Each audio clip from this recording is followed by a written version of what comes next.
रामकृष्ण हरी मित्रांनो, भाग 1 मध्ये आपण बेस्टोन दिलेला आजीच्या चेहऱ्यावरचे भाव आजीचा अनुभव दाखवतात। त्याच अनुभवाला आपल्याला जिवंतपणा द्यायचा आहे।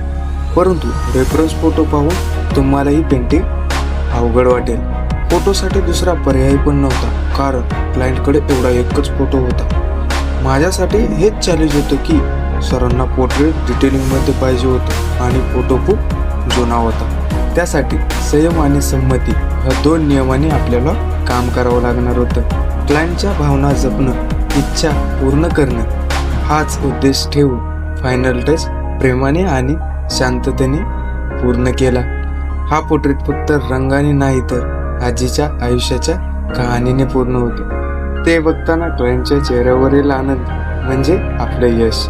ही भावना तुम्हालाही बसली असेल तर व्हिडिओला लाईक करा, तुमचं मत कमेंटमध्ये नक्की सांगा आणि पेजला फॉलो करायला विसरू नका। आणि तुम्ही हा व्हिडिओ लास्टपर्यंत पाहिल्याबद्दल धन्यवाद मित्रांनो।